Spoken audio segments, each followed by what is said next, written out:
இந்த வழக்கிலே சம்பந்தம் இல்ல, ஆம்ஸ்ட்ராங்குடைய கொலை வழக்கிலே சம்பந்தம் இல்லாத நபர்களை அழைச்சி ஒரு மன உளைச்சல் கொடுத்தாங்க. இப்ப நாங்க அந்த சம்பவமே நடக்கலன்னு நெல்சன் இயக்குனர் அவர்கள் சொல்றாரு. ஏங்க 4 நாளா நார் அடிச்சிட்டானுங்க அவன் மனைவி எப்படியும் விஷயமே நடக்கல, அது பாட்டுக்கு நியூஸா வந்துட்டு இருக்கு, எதுக்குன்னே தெரியல. அதுக்கு மறுப்பு கொடுத்துருக்கேன் சார். அந்த காலம் நம்மகிட்ட இருக்கிறதுனால நம்ம தப்பிச்சிட்டோம். சமன் பண்ணினா கையில் இருக்க நம்ம மறுக்கவே முடியாது சார். ஓகே, எப்படி மறுக்க முடியும் சார்? இல்லாத இப்படி ஒரு இல்லன்னா நம்ம ஏதோ பொய் சொல்லணும். அந்த மறுப்பு செய்தியில என்ன சொல்றான்னு கேட்டா 75 ரூபாய் டிரான்சாக்சன் தான் நடக்கலன்னு சொன்னாரு. ஆமா, ஆனா விசாரணை கூப்பிடலன்னு சொல்லியே, என்னையும் கூப்பிடல என் மனைவியும் கூப்பிடலன்னு சொல்றாரு. அப்ப யார் பொய் சொல்றாங்க? யாருக்கிட்டையும் விசாரணை பண்ணல சார். அதுதான் நம்ம அன்னைக்கு கொடுத்தோம்ல சார். அன்னைக்கு இந்த மாதிரி அதிகாரிகள் தான் இப்போ இன்வெஸ்டிகேஷன்ல ஒரு சில அதிகாரிகள் மாட்டிக்கிட்டு சம்பந்தமே இல்லாத ஒரு சில பேரை குறைச்சி கொடுக்குறாங்க. தமிழக முதலமைச்சர் நாளைக்கு ஆக்சுவலா வெளிநாடு சுற்றுப்பயணம் போறாரு. வரத்துக்குள்ள ஏதோ ஒரு சம்பவம் நடக்கும். இப்படி பல பேரை விசாரிக்கிறதுக்கு தன்னுடைய பர்சனல் வஞ்சன்ஸை கூட அதை உள்ளுக்குள்ள காட்டுறாங்க. 48 நாள் ஆகி கூட இன்னைக்கு வரையும் சென்னை மாநகர காவல் ஆணையர் இதுவரையும் செய்தியாளர் சந்திக்காதது மர்மம் என்ன? இந்த உண்மையான இன்வெஸ்டிகேஷன் தோத்துருச்சுன்னு வலியோட சொல்றாங்க. ஏன் அப்படின்னா, வணக்கம். இன்று நம்மோடு பத்திரிகையாளர் வராகி அவர்கள் எழுந்திருக்கிறார். வணக்கம் சார். வணக்கம் சகோதரா. ஆம்ஸ்ட்ராங் வழக்கு தினம் புது தகவல் வந்துகிட்டே இருக்கு. நெல்சன் அவர்களுடைய மனைவிட்ட விசாரணை நடத்தினா சொன்னாங்க. இன்னைக்கு நெல்சன் விசாரணை நடத்துறா சொல்றாங்க. ஆனா நெல்சன் அப்படி ஒரு சம்பவமே நடக்கல, எனக்கு எந்த சம்பந்தமே வரல அப்படின்ற ஒரு விளக்கம் கொடுத்திருக்காரு. இது தொடர்ந்து எதனால இந்த மாதிரியான தகவல்கள் வந்துகிட்டு இருக்கு நீங்க நினைக்கிறீங்க? இந்த வழக்கு இன்னையோட 48 நாள், அதாவது ஆம்ஸ்ட்ராங் படுகொலை செய்யப்பட்ட 48வது நாள். 28 பேர் இதுவரையும் கைது செய்யப்பட்டிருக்காங்க. கிட்டத்தட்ட 1000க்கு மேற்பட்டோர் இதுல விசாரணை வளத்துக்குள்ள வந்திருக்காங்க. அந்த விசாரணையில என்ன நடக்குது விசாரணைக்குள்ள அப்படின்னு நீங்க பாத்தீங்கன்னா, உங்களை கூப்பிடுவாங்க, அதிகபட்சம் 5 நிமிஷம் உங்ககிட்ட விசாரணைக்கு வைப்பாங்க. உள்ள என்றான உள்ள விசாரணை தளத்துக்குள்ள மொத்தம் 10 விசாரணை அதிகாரிகள் இருக்காங்க. கிட்டத்தட்ட ஒரு விசாரணை குழுக்கு 10 பேர். அதுக்கு பக்கத்துல போட்டோகிராஃபர், வீடியோகிராஃபர், தச்செழுத்தாளர், டிரைவர் எல்லாம் சேர்த்தா ஒரு டீமுக்கு 15 பேர். 10 பேருக்கு என்னாச்சு, கிட்டத்தட்ட 180 பேருக்கு மேல வருது. 180 பேருக்கு மேல வந்தாலும் கூட நீங்க உங்க மேல சம்மனோ அல்லது அலைபேசியிலையோ காவல்துறையில கூப்பிட்டாங்கன்னா நீங்க அங்க போயிடணும். டெய்லி உங்களை அந்த விசாரணை இடத்துக்குள்ள போனோம்னா நீங்க யாரு, உங்க பேரு அதெல்லாம் எழுதிடுவாங்க. சார் வெயிட் பண்ணுங்க அப்படின்வாங்க. 2 மணி நேரம் நீங்க வெயிட் பண்ணணும். அதாவது எப்படின்னா, மெல்லவும் முடியாம முழுங்கவும் முடியாம ஒரு சில விஷயம் தெரியுமா? இன்னைக்கு சாதாரணமாவே ஒரு நபர், தனி ஒரு மனிதனுக்கு இயற்கை உபாதைகள், நான் சொல்ற இயற்கை உபாதைகள் ஒரிஜினலா நடக்கிற உபாதைகள். இந்த ஆம்ஸ்ட்ராங் கொலை வழக்குல இயற்கை உபாதை கூப்பிட்டான்னு திருவனத்தை கூப்பிட்டு போய் பொட்டுன்னு சந்தை யாரும் தெரியாம போட்டு போயிட்டாங்க பாருங்க. அந்த இயற்கை உபாதை இல்லை. ஏன்னா இன்னைக்கு நீரிழிவு நோய் அதெல்லாம் எல்லாருக்குமே பெரும்பாலும் இருக்கிறதுனால அது சிறு வயதுலேயே நிறைய பேருக்கு வந்துருச்சு. அவன் உட்கார வச்சு 2 மணி நேரம் உட்கார வைக்கிறது, அவன் டெம்ப்ட் ஏற்றுறது, அவன் மனநிலையை அவனை எப்படியெல்லாம் மன உளைச்சலை கொடுக்கணுமோ அந்த விசாரணைக்கு அந்த 2 மணி நேரம் மன உளைச்சலை கொடுத்து சும்மா உட்கார வச்சிடணும். நகர முடியாது, இப்படி தூங்க முடியாது, அந்த மாதிரி ஒரு விஷயம் இல்லை. 2 மணி நேரம் கழிச்சு வாங்க அப்புறம் சார் கூப்பிட்றாங்க, சார் உள்ள போவாங்க. இன்ஸ்பெக்டர் இருப்பாரு, இன்ஸ்பெக்டர் விசாரிப்பாரு என்னன்ட்டு. அப்புறம் எப்படி இருக்கீங்க, நல்லா இருக்கீங்களா, என்ன பண்ணிட்டு இருக்கீங்க, இவரை பத்தியான டீட்டெயில அவங்களே கேட்டு தெரிஞ்சுப்பாங்க. இதுதான் உண்மையா நடந்துட்டு இருக்க விஷயம் சொல்றேன். இப்போ சமீபத்தில் அதெல்லாம் தாண்டி வர விஷயம் நடந்துட்டு இருக்கு, அதனாலதான் இப்ப சொல்றேன். இந்த 48 நாளா இந்த விசாரணை டீம் இதுதான் டெய்லி பண்ணுது. 5 நிமிஷம் பேசி முடிச்சிருவாங்க. முடிச்சுட்டு திரும்பி உட்காருங்க, நான் ஏசிட்ட பேசிட்டு வரேன் அப்படின்வாங்க. திரும்ப அங்கேயே உட்காந்துருப்பாரு ஒரு 2 மணி நேரம் 3 மணி நேரம். மன உளைச்சலை கொடுத்துரும் ஒருத்தனுக்கு. 2 மணி நேரம் தனியா உட்கார வச்சிருக்க, என்னடா இது போட்டுக்கிறா, பேசிட்டாலும் பரவாயில்ல. திருப்பி ஒரு 3 மணி நேரம் வச்சு திருப்பி வருவாங்க. ஐயா கூப்பிடாருங்க அப்படின்வாங்க. திருப்பி ஐயா போய் பார்ப்பாங்க. அந்த ஐயா சொல்லுவாரு, என்னப்பா என்ன பண்ணிட்டு இருக்கீங்க, என்ன பண்றீங்க, எப்படி உனக்கு இவனை பழக்கம், அவன் எப்படி பழக்கம், உனக்கு இது எப்படி வந்துச்சு, அது எப்படி வந்துச்சு, உன் அக்கௌண்ட்ல எவ்வளவு இருக்குது, இந்த அக்கௌண்ட்ல எப்படி பணம் வந்துச்சு, உனக்கு என்ன கொடுக்கப்பட்டுச்சு, இப்படிலாம் கேட்டு அவன் ரைட் ஓகே நான் உட்கார போகிறேன் கூப்பிட்றாரு அப்படின்னு உடனே திரும்பி அவரை உட்கார வச்சு ஒரு 3 மணி நேரம் சும்மா உட்கார வைக்குது. விசாரணை அடிப்படையில ஒருத்தர் மேல் கூப்பிட்டு கடைசியா சாயந்தரமா நைட்டு ஒரு 8 மணி 9 மணிக்கு, ஏன்னா அவங்களுக்கும் நேரம் போனோம் இல்லையா, அடுத்த வீட்டுக்கு போனோம் காவல்துறை அதிகாரிகள். 8 மணி நேரம் விசாரணை செய்யப்பட்டது, 12 மணி நேரம் விசாரணை செய்யப்பட்டது, இது துருவ இரவு முழுக்க விசாரணை செய்யப்பட்டது அப்படின்னு நம்ம சொல்லல, காவல்துறையை பத்திரிகையாளர்கிட்ட சொல்லி கொடுப்பாங்க. இப்படி பல பேர் பல விதங்கள்ல மன உளைச்சலை கொடுத்து, அவங்களுக்கு என்னன்னா சில பேருக்கு வந்து யூரின் இன்ஃபெக்ஷன் இருக்கும், அதாவது வந்து இந்த நீரிழிவு நோயில நிறைய பிரச்சனை இருக்கும், அவங்க அப்படியே மன அழுத்தத்தை படுது, எழுந்து போய் யூரின்ல பாஸ் பண்ண மாட்டாங்க.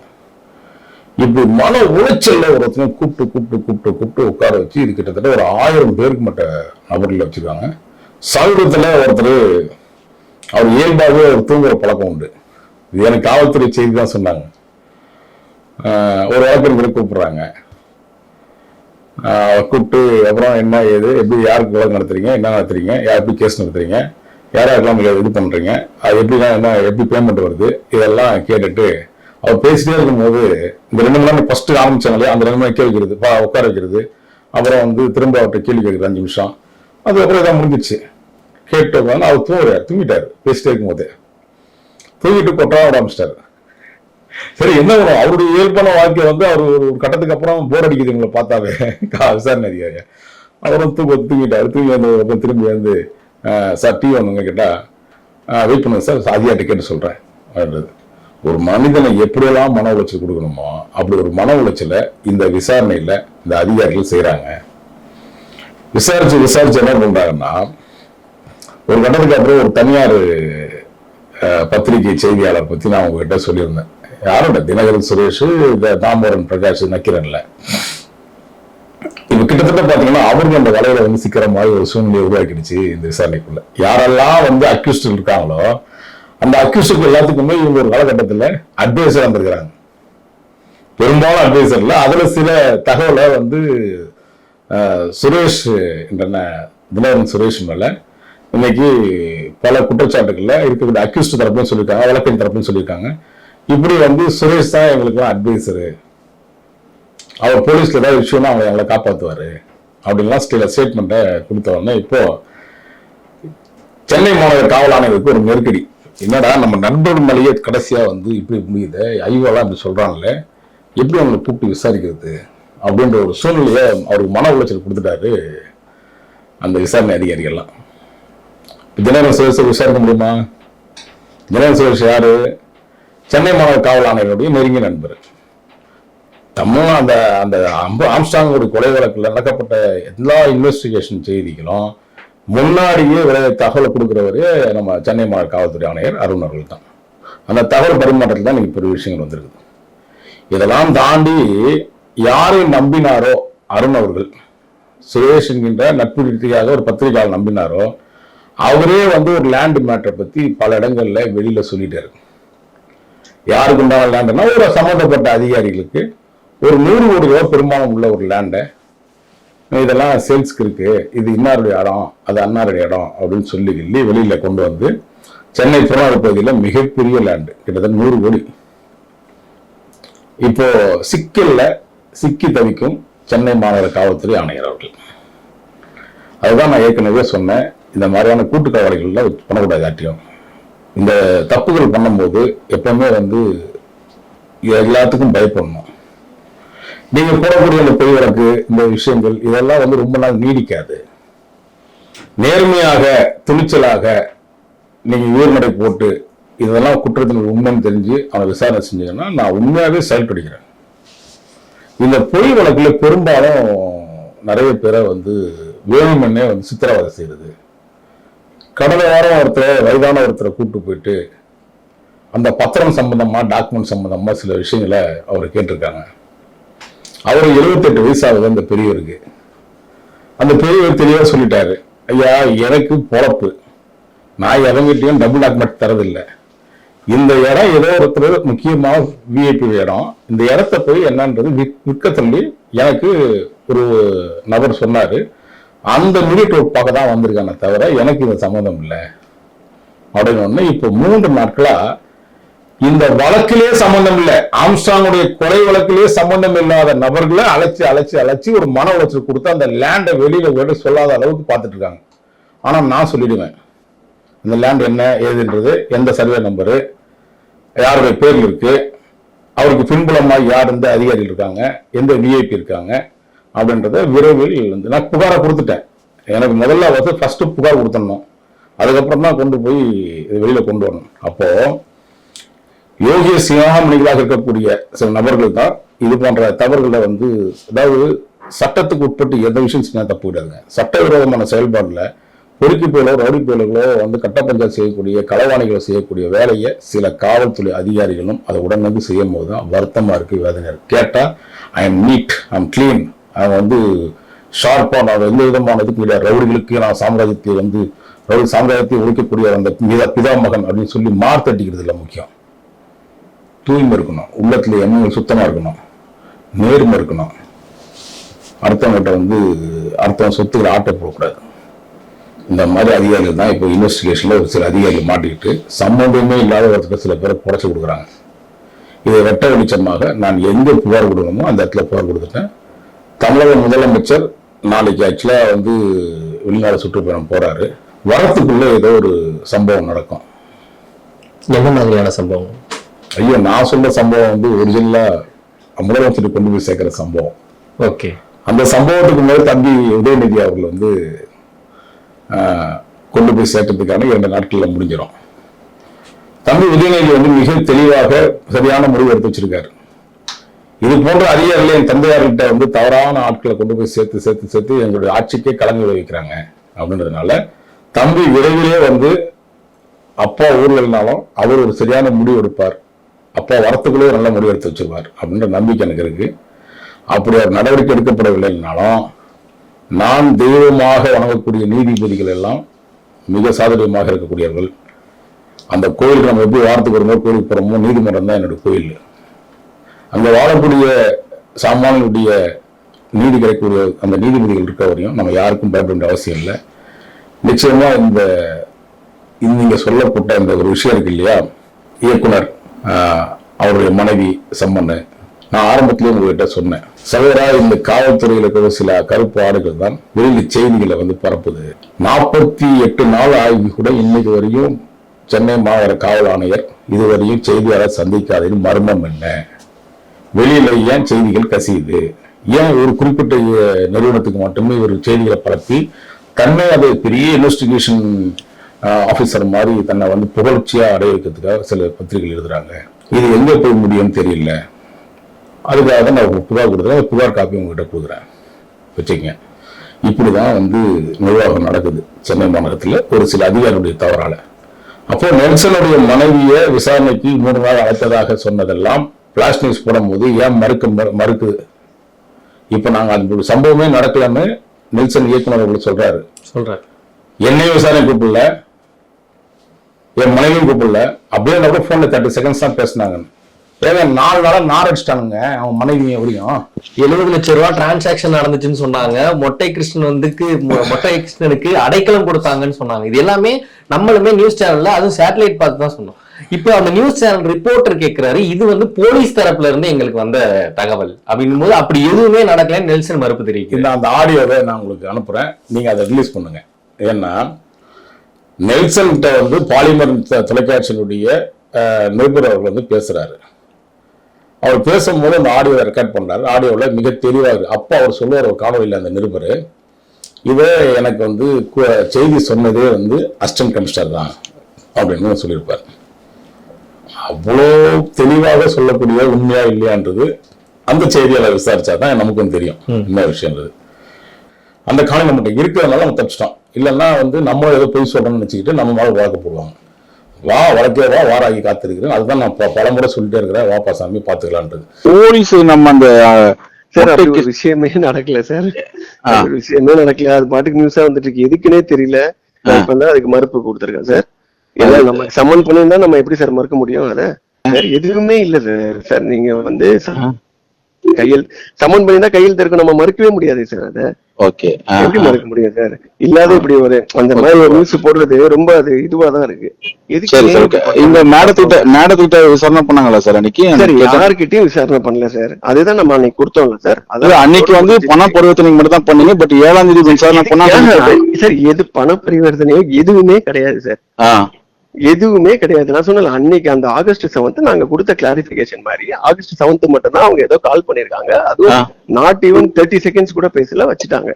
அது என்ன மேட்டர் எனக்கே தெரியாது. எதுக்கு என் பேரெல்லாம் உள்ள இழுக்கிறாங்கன்றது எனக்கு தெரியல சார். இது ராங் சைடு போலீஸ்ல இருந்து வருது. நாங்க அதுதான் அது என்னன்றது பாக்கணும். நான் ஓகே சார், புரியுது சார் எனக்கு. இல்லன்னா நீங்க இப்படி கேரி பண்ண முடியும், ஏன்னா எல்லாருமே கேரி பண்றாங்க. இல்லன்னா இப்ப நீங்க மட்டும் பண்ணீங்கன்னா நம்ம சொல்லலாம் சார். என்ன சார் இது வந்து டோட்டல் பேஸ்லெஸ் சார். இப்ப ஒருத்தர் சம்மன் பண்ணி ஆபீஸ் போட்டு சார் தெரியாம இருக்கும். அவங்க நம்ம இது சம்பந்தமா யாருமே எதுவுமே பேசுறது இல்ல. அவுட் ஆஃப் நோவர் நம்மளால யாருக்கும் ஹார்மும் கிடையாது சார். இதுக்கு எதுக்கு இதுல உள்ள புல் பண்ணி இப்படி பண்றாங்கன்றது எனக்கு தெரியல சார். இப்ப எஸ்டிஎம்டி மீடியா பண்ணும்போது தான் நமக்கு ப்ராப்ளம் ஆகும் சார். அவுட் ஆஃப் யாரோ ஒரு யூடியூபரோ யாரோ பேசினா பரவாயில்ல சார். நமக்கு வந்து என்னடா இது நம்ம மேலே டவுட் வருது. இஷ்டத்துக்கு இவ்வளவு காசு கொடுத்தோன்றாங்க, இது கொடுத்தோன்றாங்க. போலீஸ் ரெக்கார்ட்ஸ்ல எதுவுமே கிடையாது. அது இல்லாம என்ன சம்மன் பண்ண உங்களுக்கு தெரியாதா சார்? நம்ம சம்மன் வரும், நம்ம கையெழுத்து போட்டு கொடுக்கணும், இன்டராக்ட் பண்ணுவாங்க, நம்ம போகணும் வரணும். எல்லாம் நடந்தாதானே. எதுவுமே இல்லாம தேவையில்லாத ஒரு இதுவா இருக்கு சார் இது. அதான். Okay sir, thank you sir. நீங்க பண்ணி கேட்டீங்க, ரொம்ப நன்றி சார். போலீஸ் நம்ம அந்த சார் அப்படி ஒரு விஷயமே நடக்கல சார். ஒரு விஷயமே நடக்கல. அது பாட்டுக்கு நியூஸா வந்துட்டு இருக்கு. எதுக்குன்னே தெரியல. இப்ப தான் அதுக்கு மறுப்பு கொடுத்துருக்கேன் சார். ஏன்னா நம்ம சம்மன் பண்ணிருந்தா நம்ம எப்படி சார் மறுக்க முடியும்? அத சார் எதுவுமே இல்ல சார். சார் நீங்க வந்து கையில் சம்மன் பண்ணி தான் கையில் இருக்கும், நம்ம மறுக்கவே முடியாது சார். அத ஓகே. எப்படி மறுக்க முடியும் சார்? இல்லாத இப்படி ஒரு அந்த மாதிரி ஒரு நியூஸ் போடுறது ரொம்ப அது இதுவாதான் இருக்கு. இந்த மேடத்துக்கிட்ட விசாரணை பண்ணாங்களா சார் அன்னைக்கு? சார் யாருக்கிட்டையும் விசாரணை பண்ணல சார். அதுதான் நம்ம அன்னைக்கு கொடுத்தோம்ல சார். அதாவது அன்னைக்கு வந்து பண பரிவர்த்தனை மட்டும் தான் பண்ணீங்க, பட் 7ஆம் தேதி விசாரணை பண்ணாங்க சார். எது பண பரிவர்த்தனையோ எதுவுமே கிடையாது சார். எதுவுமே கிடையாது. நான் சொன்னல அன்னைக்கு அந்த ஆகஸ்ட் 7th நாங்க கொடுத்த கிளாரிபிகேஷன் மாதிரி ஆகஸ்ட் 7th மட்டும் தான் அவங்க ஏதோ கால் பண்ணிருக்காங்க. அதுவும் நாட் ஈவன் 30 செகண்ட்ஸ் கூட பேசல, வச்சுட்டாங்க. அது என்ன மேட்டர் எனக்கே தெரியாது. எதுக்கு என் பேரெல்லாம் உள்ள இழுக்கிறாங்கன்றது எனக்கு தெரியல சார். இது ராங் சைடு போலீஸ்ல இருந்து வருது. நாங்க அதுதான் அது என்னன்றது பாக்கணும். நான் ஓகே சார், புரியுது சார் எனக்கு. இல்லன்னா நீங்க இப்படி கேரி பண்ண முடியும், ஏன்னா எல்லாருமே கேரி பண்றாங்க. இல்லன்னா இப்ப நீங்க மட்டும் பண்ணீங்கன்னா நம்ம சொல்லலாம் சார். என்ன சார் இது வந்து டோட்டல் பேஸ்லெஸ் சார். இப்ப ஒருத்தர் சம்மன் பண்ணி ஆபீஸ் போட்டு சார் தெரியாம இருக்கும். அவங்க நம்ம இது சம்பந்தமா யாருமே எதுவுமே பேசுறது இல்ல. அவுட் ஆஃப் நோவர் நம்மளால யாருக்கும் ஹார்மும் கிடையாது சார். இதுக்கு எதுக்கு இதுல உள்ள புல் பண்ணி இப்படி பண்றாங்கன்றது எனக்கு தெரியல சார். இப்ப எஸ்டிஎம்டி மீடியா பண்ணும்போது தான் நமக்கு ப்ராப்ளம் ஆகும் சார். அவுட் ஆஃப் யாரோ ஒரு யூடியூபரோ யாரோ பேசினா பரவாயில்ல சார். நமக்கு வந்து என்னடா இது நம்ம மேலே டவுட் வருது. இஷ்டத்துக்கு இவ்வளவு காசு கொடுத்தோன்றாங்க, இது கொடுத்தோன்றாங்க. போலீஸ் ரெக்கார்ட்ஸ்ல எதுவுமே கிடையாது. அது இல்லாம என்ன சம்மன் பண்ண உங்களுக்கு தெரியாதா சார்? நம்ம சம்மன் வரும், நம்ம கையெழுத்து போட்டு கொடுக்கணும், இன்டராக்ட் பண்ணுவாங்க, நம்ம போகணும் வரணும். எல்லாம் நடந்தாதானே. எதுவுமே இல்லாம தேவையில்லாத ஒரு இதுவா இருக்கு சார் இது. அதான்.